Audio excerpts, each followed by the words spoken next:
अस्सलाम वालेकुम वरहमतुल्लाहि वबरकातुहू। जी आज हम कास्ट काउंटिंग का जो चैप्टर नंबर पढ़ेंगे वो है चैप्टर नंबर 9 और इसका मतलब है कि एक मिनट है cost control control our material. ठीक है, कंट्रोल आवर मटेरियल का मतलब होता है कि ये सारे पैराग्राफ में ये बताया है कि हमने मटेरियल को कैसे कंट्रोल करना है। ठीक है, और जो हमारा स्टोर डिपार्टमेंट में जाता है, ठीक है, मटेरियल उसको किस तरह हमने डेकोरेशन करनी है, वेस्टेज से कैसे बचाना है उसकी लाजमी होना चाहिए। और हमें एब्सोल्यूट स्टॉक या हमारा जो स्टोरेज स्पेस है, जो स्टोरेज कास्ट है वो कितनी आती है। और ये जो मटेरियल कास्ट है हम एक्स्ट्रा एक्सपेंडिचर या एक्सेसिव परचेज कर लेते हैं, उससे हमने इन प्रॉपर मटेरियल हम खरीदते हैं, उनसे भी अवॉइड रहना चाहिए। ठीक है, उससे या सप्लाई ऑफ प्रोडक्शन को हम करते हैं तो एक शेड्यूल के मुताबिक करें। तो ये सारा पैराग्राफ में यही बताया गया है, ये वैसे पढ़ लीजिएगा। ठीक है, इसमें जो ये चीज़ें इंपॉर्टेंट है ये वाली, ठीक है, ये वाली चीज़ें इंपॉर्टेंट है क्योंकि हमने ये करनी है। इसमें देखना है कि वो ये कह रहा है कि मटेरियल कंट्रोल करने के कौन कौन से इफेक्टिव तरीके हैं, मतलब इंपॉर्टेंट रिक्वायरमेंट क्या है या तरीके कौन से हैं। क्वेश्चन पूछ लेता है, शॉर्ट टर्म में शॉर्ट क्वेश्चन में पूछ लेता है और एमसीक्यूज में पूछ सकता है। ठीक है, तो इसमें सबसे पहले ये है कि आप जो मटेरियल परचेज करते हैं विद प्रॉपर अथॉरिटी ना करें। कोई अथॉरिटी हो, परचेज मैनेजर हो, वो आपको ऑर्डर दे आपको परचेज करने के, मतलब कोई भी मुंह उठा के कोई बंदा परचेज ना करे। दूसरी बात ये है कि मटेरियल परचेज करें मतलब effectively, quantity of material purchase करें, फैक्ट रिसीव कि कितनी हमने रिसीव की है, कितने हमने क्वांटिटी मटेरियल खरीदा है, तो ये है। और उसके बाद स्टोरेज कैपेसिटी भी होनी चाहिए क्योंकि आपको मटेरियल रखने के लिए स्टोरेज कैपेसिटी भी होनी चाहिए, फैसिलिटी भी होनी चाहिए जो हम इधर रख सकें। उसके बाद देखिएगा जो नो मटेरियल जो होता है विदाउट प्रॉपर अथॉरिटी के बगैर हम इशू नहीं कर सकते, सीधी सी बात है। या उसको रिकॉर्ड करना है तो प्रॉपरली आपने रिकॉर्ड करना है, बगैर अथॉरिटी के मैनेजर के सिग्नेचर होंगे तभी वो मटेरियल जाकर स्टोर कीपर उधर बैठा होगा वो वेरीफाई करेगा तो फिर आप कर सकते हो। ठीक है, अब इसमें आगे देखिएगा जो आपने अकाउंट प्रोवाइड करना रनिंग बैलेंस के लिए तो value of the material of the hand होना चाहिए, मतलब आपके पास जितना मटेरियल है उस हिसाब से आपने इसको बताना है।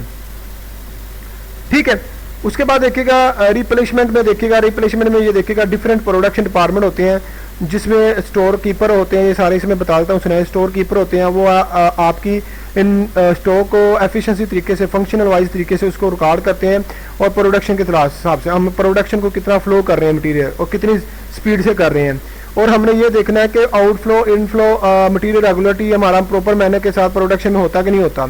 ये ना कि हमें एडवर्सली कोई इफेक्ट पड़ जाए, हम उसको चीज़ करने से ब्लॉकिंग कर दें, मतलब हम आपको चीज़ नहीं देंगे। तो हमने इसलिए हमने पूरा एक मैक्सिमम मतलब जो अच्छा रिकॉर्ड रखना है। दूसरी बात यह है कि जो लिमिट होती है मैक्सिमम कितना है और मिनिमम ज़्यादा से ज़्यादा कितना क्वांटिटी, मिनिमम मटेरियल कितना हमारे स्टोर डिपार्टमेंट में। और फिर रेक्विजिशन कहते हैं कि ऑर्डर देने से पहले रेक्विजिशन बताई जाती है कि हमारे आपके पास मटेरियल है अभी कि नहीं है।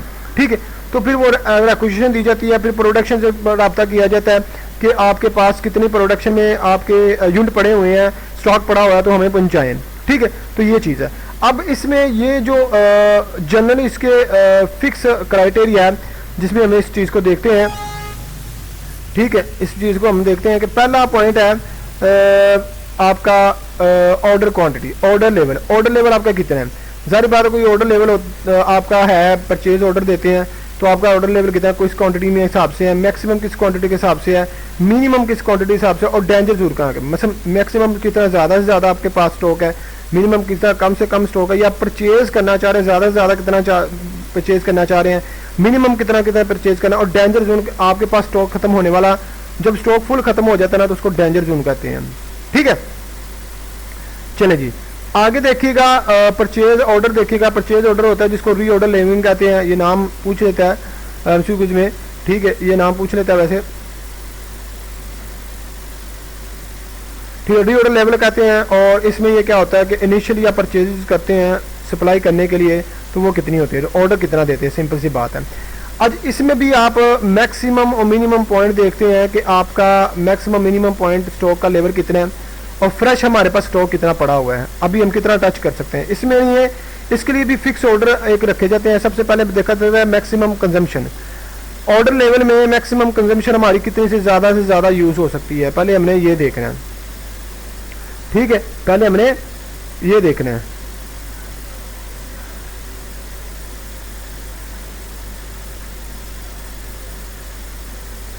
ठीक है, उसके बाद देखिएगा इसमें भी यही क्या मटेरियल का कंजम्पशन कितनी ज़्यादा होता है। लीड टाइम आपका भी क्या होना चाहिए, लीड टाइम भी आपका क्या होना चाहिए, मैक्सिमम होना चाहिए। अगर मैक्सिमम कंजम्पशन है तो मैक्सिमम लीड टाइम होना चाहिए। मतलब लीड टाइम आपकी मंथली वीकली वगैरह ये हो सकता है। ठीक है, ये वगैरह हो सकता है। ठीक है, इसमें हम देख लेते हैं मंथली वगैरह वीकली वगैरह हो सकता है। और मैक्सिमम कंजम्पशन के साथ हम इसको यूटिलाइज करेंगे, कितनी मैक्सिमम टाइम के मुताबिक हम मैक्सिमम कंजम्पशन है तो मैक्सिमम कितना टाइम लगेगा। ठीक है, इकोनॉमिक ऑर्डर क्वांटिटी ये हम बाद में पढ़ेंगे, इसका अगला चैप्टर में भी है सारा। ठीक है, ठीक है, उसके बाद हमने देखा अवेलेबिलिटी फंड है कि नहीं है, ये देखना है। स्टोरेज प्लेस है कि नहीं, जहाँ हमने रखना है वहाँ मतलब प्लेस है भी है कि नहीं है कि अगर नहीं रखने के काबिल है। ठीक है, उसके बाद रिस्क ऑब्सोलेंसी डिप्लेशन, खराब होने के वेस्टेज होने के चांस कितने, रिस्क कितने हैं। ठीक है, और future fluctuation price of the material, हमारा फ्लक्चुएशन प्राइस मटेरियल कितना है फ्यूचर में। Cost storage of the insurance कितनी है हमारे पास। नेचर ऑफ द मटेरियल हमारे पास सीजन वाइज कितने हैं, गर्मियों सर्दियों का। ठीक है, तो रिस्ट्रिक्शन कितनी है गवर्नमेंट की। तो ये सारी चीज़ें आपने देखनी है। तो ये पूछ लेता है एमसीक्यूज में, तो याद कीजिएगा। अच्छा, मैक्सिमम स्टॉक का फार्मूला, जिसमें हम रीऑर्डर फार्मूला देखते हैं, इसको रीऑर्डर तरीके से भी जाना चाहता है। वैसे रीऑर्डर पहले मालूम करना है, पहले हमने मालूम करना है रीऑर्डर का भी फार्मूला हम नीचे पढ़ेंगे इंशाल्लाह। Reorder level minus minimum consumption multiply lead time, इधर मिनिमम लीड टाइम आएगा, मिनिमम कंजम्पशन है तो मिनिमम लीड टाइम आएगा मल्टी प्लस EOQ। ठीक है, तो ये फार्मूला है मैक्सिमम स्टॉक का। ठीक है, अब इसको उसने एक्सप्लेन किया, कैसे किया, कहता है maximum consumption multiply maximum lead time, फिर उसके बाद मिनिमम कंजम्पशन में minimum lead time plus EOQ।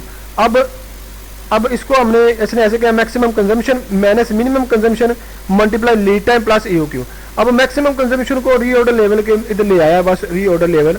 ठीक है, तो ये बस चेंज हुआ है। ऊपर वाला फार्मूला याद कीजिएगा, ये वाला फार्मूला उसने बस एक्सप्लेन किया है, तो इसको याद करने की जरूरत नहीं है। बस ये फार्मूले के मुताबिक आपको क्वेश्चन पूछेगा। ठीक है, आगे देखिएगा। चलिए जी, आगे देखिएगा। इसमें भी जो बताया हुआ मिनिमम लेवल क्या, मिनिमम लेवल में रीऑर्डर लेवल मिनिमम होना चाहिए हमें। मेरा स्टॉक मिनिमम कितना, फैल कितना हो गया है, कितने आप को बहुत ज़्यादा प्रोडक्शन में जब मिनिमम हो जाती है ना कंजम्पशन, तो उसमें हिसाब से मिलेगा जब स्टॉक फेल हो जाता है आपकी स्टोरों में। ठीक है, से मिनिमम हो जाता है। उसके भी रीऑर्डर लेवल आपको मालूम करना है। लीड टाइम भी आपका मिनिमम होना चाहिए। आपको पहले आके अगर मिनिमम कंजम्पशन है तो मिनिमम टाइम भी आपका क्या होना चाहिए, मिनिमम होना चाहिए। या चाहे वीकली है, मंथली है, जो भी है आपका मिनिमम होना चाहिए। मैक्सिमम कंजम्पशन कंपेयर दी मिनिमम एवरेज कंजम्पशन। ठीक है, तो बस आपने ये याद रखना है, अगर मिनिमम कंजम्पशन बता रहा है तो मिनिमम टाइम लेना चाहिए। ठीक है, उसने अगर मैक्सिमम कंजम्पशन है तो मैक्सिमम आपका टाइम होना चाहिए। Average rate of the consumption मालूम होनी चाहिए आपको कि average rate of the consumption per day कितनी है, पर मंथ कितना जा रहा है। तो अब इसको फार्मूला याद कर लीजिएगा। मतलब फार्मूला रीड लेवल माइनस है average consumption multiply average time. मतलब अगर हम इसका फार्मूला क्या मिनिमम का, कि average consumption multiply lead time भी एवरेज होना चाहिए। अब उसको एक्सप्लेन किया है, मैक्सिमम कंजम्पशन मैनेज आपका average consumption multiply lead time. तो ये मैक्सिमम कंजम्पशन का मतलब था, उसने रीऑर्डर लेवल का कंसेप्ट लिया हुआ है। ठीक है, तो ये चीज़ है। अब देखिएगा, आगे देखिएगा डेंजर लेवल। डेंजर लेवल वो होता है जो आपका बहुत ज़्यादा बिलो मिनिमम के नीचे भी चला जाता है, जो बहुत इमीडिएटली स्टेप के मुताबिक आपको गेटिंग करने की ज़रूरत है। और हमें इस डेंजर लेवल तक रीच पहुंचने के लिए पहुंचना जब पहुंचा जाता है, जब आपको इंडिकेटिव किया जाता है तो no emergency step are taken retake on the material. कोई एमरजेंसी स्टेप लेना चाहिए हमें। ठीक है, इसके ऊपर नो नहीं लेना चाहिए। ठीक है, इसके मुताबिक। अब ये देखें, हमने फिर एमरजेंसी टाइम इसमें इंक्लूड करना है, एमी टाइम है इसमें इंक्लूड करना है। देखें जी, अब इसमें ये देखिएगा कौन कौन सी चीज़ें आती हैं। एवरेज कंजम्पशन और एमरजेंसी लीड टाइम। तो इसका फार्मूला क्या है, फार्मूला क्या है, डेंजरस स्टॉक का average consumption multiply emergency time. ठीक है, तो ये आपको क्वेश्चन में सारा कुछ दिया होगा। ठीक है, अब हम नीचे इसको सवाल कर लेते हैं। ठीक है, नीचे इसका सवाल ये है फॉलोइंग द मैक्सिमम कंजम्पशन ये है, मिनिमम कंजम्पशन ये है, एवरेज कंजम्पशन ये है, लीड टाइम ये। लीड टाइम में देखिएगा 5 and 10 डेज दिया हुआ है, तो इसका मतलब है कि 5 आपका मिनिमम है और 10 आपका मैक्सिमम है। ठीक है, तो ये हमारा क्या हुआ, ये मिनिमम टाइम होगा और 10 हमारा मैक्सिमम टाइम होगा। ठीक है, सही है, तो ये आपने खुद अज्यूम करना है, मतलब अज्यूम नहीं करना, पहचानना है। एवरेज लीड टाइम हमारा 8 है और एमरजेंसी टाइम हमारा 2 है और हमारा EUQ ये हम नीचे पढ़ेंगे। ऑर्डर क्वांटिटी हमारा 25,000 है, तो हम इसको देख लेते हैं। अब देखिएगा इस क्वेश्चन में देख लेते हैं, इस क्वेश्चन को देख लेते हैं, ऊपर क्वेश्चन याद रखिएगा। ठीक है, अब देखिए फॉर एग्जाम्पल है हमारा रीऑर्डर लेवल मालूम करना है। रीऑर्डर फार्मूला क्या है, maximum consumption multiple lead time भी मैक्सिमाइजेशन हो जाए। मैक्सिमम यूनिट देखिएगा ऊपर 1000 दिएगा, लीड टाइम हमारा 10 है, तो देखा ना 5 और 10 दिया हुआ था, तो ये हमारा 10 हमारा मैक्सिमम है। ठीक है, और 5 हमारा मिनिमम है। ठीक है, तो ये दिया हुआ है, तो हमने 10 के साथ मुझसे मल्टीप्लाई कर लेना। ठीक है, आपका रीऑर्डर निकलेगा। अभी इसी बाज का ये क्वेश्चन में रीऑर्डर लेवल दिया होता है, मालूम नहीं करना होता, ये कहता है कि मिनिमम स्टॉक निकाल मैक्सिमम स्टॉक निकाल दें। तो रीऑर्डर लेवल ये 10,000 ये हमारा निकला है, यहाँ पुट कर देना, क्वेश्चन में दिया होगा बगल के खुद भी। और मैक्सिमम मिनिमम कंजम्पशन 800 है और मिनिमम लीड टाइम हमने लेना 5। ठीक है, इससे मल्टीप्लाई कर देना और प्लस EUQ कर देना है। EUQ हमारा 2500 ऊपर दिया हुआ है, तो हमें इसको क्या कर देना है, रिकॉर्ड कर लेना। मतलब 2500। अब देखो 800 को मल्टीप्लाई 5 करेंगे तो 4800, 4000 निकलेगा। 4000 10 में से 4000 लेस कर दो, तुम्हारा 6000 जमा करेंगे तो 31,000 आपका मिनिमम टाइम आ जाएगा। ठीक है, अच्छा जी, मैक्सिमम टाइम आ जाएगा, सॉरी मिनिमम टाइम का देखिएगा। Minimum time reorder level minus average consumption में लीड टाइम भी एवरेज लेना है। रीऑर्डर लेवल ऊपर 10,000 निकाला और ये वाला, और एवरेज कंजम्पशन यूनिट हमारे 900 है, उसको मल्टीप्लाई एवरेज टाइम दिया हुआ है 9 है, तो इसको मल्टीप्लाई कर लेंगे तो 7200 आ जाएगा। तो 7200 में से 10,000 में से 7200 लेस करेंगे तो 250 यूनिट हमारे आ जाएंगे। डेंजर्स में देखिएगा स्टॉक लेवल में average consumption multiply emergency time. Emergency में टाइम में देखिएगा एवरेज कंजम्पशन हमारे 900 दी हुई है और एमरजेंसी टाइम 2 दिया हुआ, तो इससे मल्टीप्लाई करेंगे तो 1800 यूनिट आ जाएगा। ठीक है, तो ये आपका क्वेश्चन था, बिल्कुल बड़ा आसान क्वेश्चन है ये। ठीक है, तो इसको इसमें इससे ज़्यादा एक चैप्टर आसान नहीं है, क्योंकि ये आपने फार्मूले याद रखने हैं और आपको क्वेश्चन में खुद ब खुद दिया होगा। अगर वीकली वाइज दिया होगा तो आपने वहाँ डेज के साथ वीक लगा देना, बस यहाँ 10 डेज है, यहाँ वीक लगा 10 वीक, बस फार्मूला यही रहना है। ठीक है, लीन टाइम के मुताबिक। अब वीक है, अगर फॉर एग्जाम्पल 10 वीक है ये मिनिमम हो जाएगा, 20 वीक है ये मैक्सिमम वीक हो जाएगा। ठीक है, तो ये चीज़ है, सही है, तो इसको ध्यान से करना है आपने। आपको समझ लग गई होगी कि इस फार्मूले को कैसे हैंडल करना है। ठीक है, चलो जी आगे चलते हैं, हम इसको देख लेते हैं। इकोनॉमिक ऑर्डर क्वांटिटी, मतलब ये इकोनॉमिक ऑर्डर क्वांटिटी है, इसके फार्मूला इसकी डेफिनेशन पढ़ लेते हैं। Economic order quantity to that numbers of quantity order in the single purchase, so that the accumulated cost, ordering cost and carrying cost of the minimum level. हमने ये देखना है इकोनॉमिक ऑर्डर क्वांटिटी में कि हमने ऑर्डरिंग कास्ट, जो हमारी ordering cast है और कैरिंग कास्ट हमारी जहां मिनिमम होती, सॉरी पीछे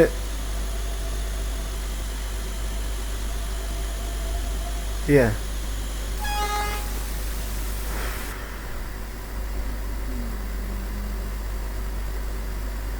जहां हमारी इकोनॉमिक क्वांटिटी में से मिनिमम ऑर्डरिंग कास्ट और कैरिंग कास्ट बहुत ज़्यादा मिनिमम लेवल में चला जाता है, तो वो हमारी क्या आती है, इकोनॉमिक ऑर्डर क्वांटिटी। जहां इकोनॉमिक ऑर्डरिंग क्वांटिटी का होता है जहां हमें मुनासिब चीज़ मिलती है क्वांटिटी के हिसाब से, जहां हम सिंगल परचेज करने के बावजूद उसकी कास्ट करें, ऑर्डरिंग कास्ट और कैरिंग कास्ट बिल्कुल मिनिमम हो। ठीक है, सही है, तो ये चीज़ है।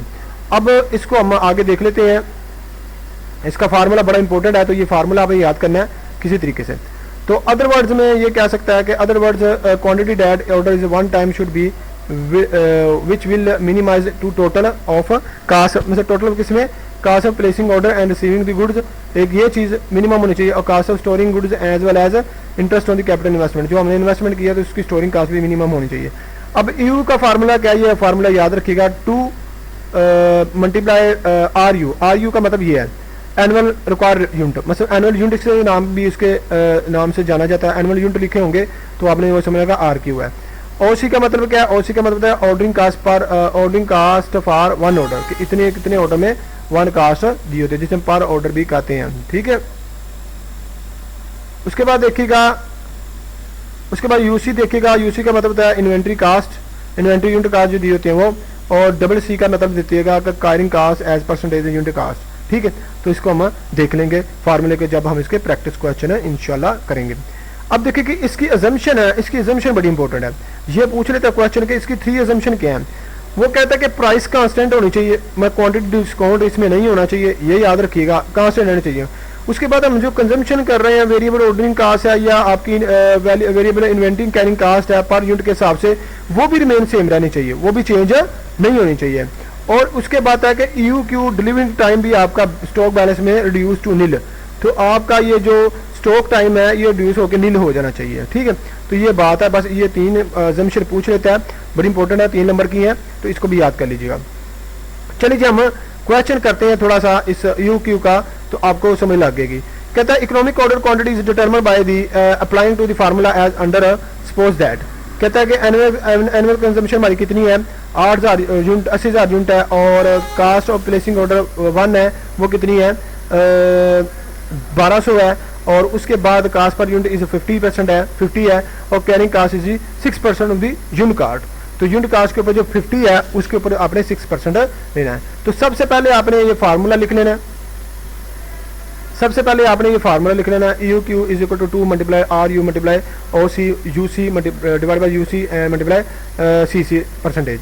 तो स्केयर हमने इसका जो डिवाइड करके आएगा उसका फिर हमने स्केयर में बाद में लेना है, ठीक है। तो ये भी मेरी बात ध्यान में रखिएगा, ये नहीं है स्केयर ले ले तो लेने के बगैर ही आप उसको सवाल को कर लें, ठीक है। अब इसमें देखिएगा मैंने फार्मूला लगा लिया, सबसे पहले ये 2 का 2 ऐसे ही आ गया। हमने पता था यूनिट, एनुअल यूनिट कितने हैं, एनुअल कंजम्पशन यूनिट कितने हमारे 80,000, तो 80,000 लिख दिए। उसके बाद यू सी ओ सी कितना मतलब क्या है कि कास्ट पर ऑर्डर 1200, ये तो 1200 ही तो लिख लिया। 50% का हमने 6% लेना है, तो 50 मल्टीप्लाई 6% लेंगे, 6% का मतलब 6 डिवाइड बाई 100, तो जो कीमत आएगी ना वो इधर लिखनी है, डिवाइड करनी है, मतलब 50 को नहीं डिवाइड कर देना, समझ लगी ना बात की। तो ये चीज़ है आपकी, ठीक है। अब सिंपल सी बात देखिएगा, 50 मल्टीप्लाई 6 डिवाइड बाई 100 करेंगे, जो अमाउंट आएगी ना इधर, ठीक है, वो इससे डिवाइड करना है। तो वो डिवाइड करने के बाद आपका आता है 8000, आपका इकोनॉमिक, फिर स्केल लेना, सॉरी, फिर हमें क्या लेना है, स्केल लेना है। डिवाइड करने के बाद जो अमाउंट आएगी डिवाइड करने के बाद, समझ, मैं आपको समझा देता हूँ। अच्छा, इसको 80,000 से मल्टीप्लाई करना है, 2 से मल्टीप्लाई 80,000, फिर मल्टीप्लाई 1200 से करना है, फिर डिवाइड करना है, जो अमाउंट आएगी उससे डिवाइड कर देना है, फिर जो अमाउंट आएगी डिवाइड करने के बाद उसका स्केल लेना है, तो स्केल लेंगे 8000 आना चाहिए, ठीक है। तो ये सिंपल से आपका क्वेश्चन है, ठीक है।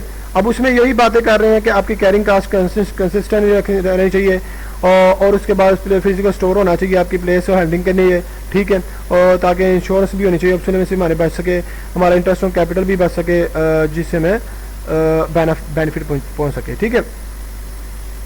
Table of the economic order quantity है, table of the order quantity में calculate the different order quantity मालूम होती हैं, जिसमें हमें सबसे पहले ये निकालते हैं ordering cost, total ordering cost 5, इसके अंदर 5 different order quantity assume that requirement of the consume same remain the total comparison ordering cost and carrying cost. तो सबसे पहले हमारा क्या टोटल ऑर्डरिंग कास्ट हमारी कैसे निकलती है, ठीक है।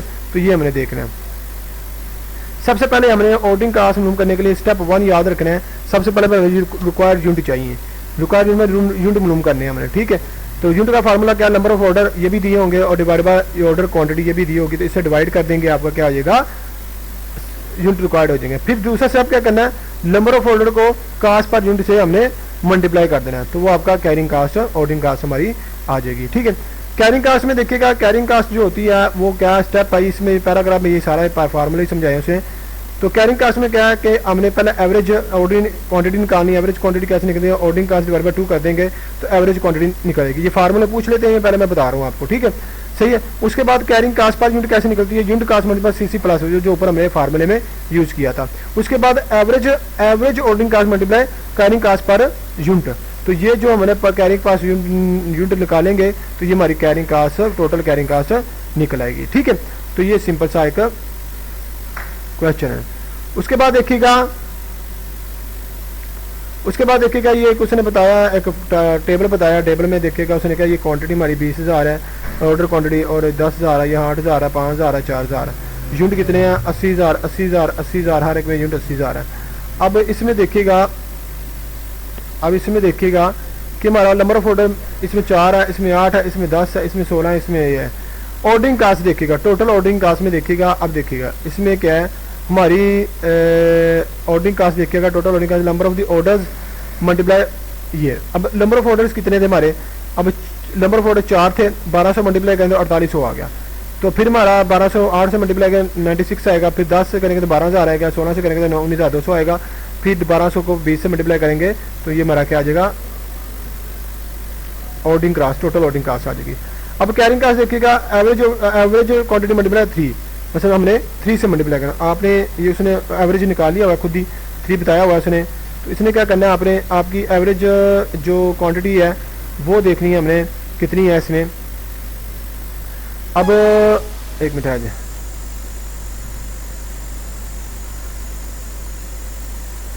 पहले हमने एवरेज मालूम करने के लिए जो हमारी ऑर्डरिंग कास्ट है, मतलब ऑर्डर मतलब ordering quantity, order number of order quantity ये वाला, ठीक है। और उसके बाद डिवाइड बाय 2 कर देंगे तो ये हमारा 10,000 बन जाएगा। मतलब ये 20,000 डिवाइड बाय 2 करेंगे तो ये हमारा 10,000 बन जाएगा, ठीक है। तो ये पहला स्टेप इसने यूज़ किया हुआ है, ठीक है। फिर मल्टीप्लाई उसने क्या कर देना है, 3 से मल्टीप्लाई, ये उसने खुद कैलकुलेट करके दिया हुआ, ठीक है। तो मल्टीप्लाई आपने 3 से कर देना तो ये 30,000 आ जाएगा। तो इसका भी आपने ऐसे करना है, डिवाइड बाय 2 कर देना है तो हमारा 5,000 बचेगा। तो 5,000 को मल्टीप्लाई 3 से कर देंगे तो 15,000 आ जाएगा। इसको भी आपने 2 से डिवाइड कर देना है तो 4,000 है, तो 4,000 को मल्टीप्लाई 2 से करते 12,000 आ जाएगा। तो आपको ये समझ लग गई होगी सारा, ठीक है। अब इसमें क्या करना है, अब आपने कहना है टोटल कास्ट। टोटल कास्ट क्या होती है? Ordering cost plus carrying cost, दोनों को जमा करोगे तो हमारा 34,800 आएगा।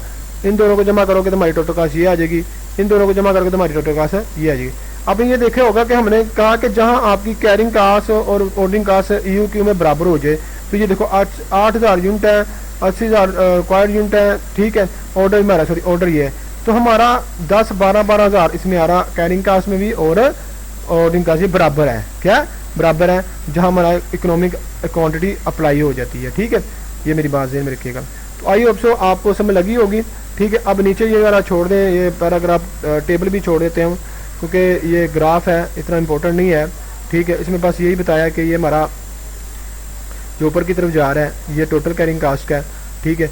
और ये जो नीचे की तरफ आ रहा है ये टोटल ऑर्डरिंग कास्ट है, और ये जो ऊपर की ऐसे तरफ जा रहा है ये हमारा टोटल कास्ट है, ठीक है। तो ये आपका पैराग्राफ में इसको समझाया हुआ, ठीक। इसको छोड़ दें,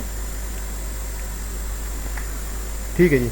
आगे देखिएगा डिफेक्टिव गुड्स क्या होते हैं, cost of for defective output work. कहता है कि at the time of the और during manufacturing process inspection of the quality control department tell about the defective output and work. मतलब हमारे डिफेक्टिव चीज़ें कौन सी हुई हैं, डैमेज कौन सी हो गई हैं, वो उसकी खबर लेते हैं।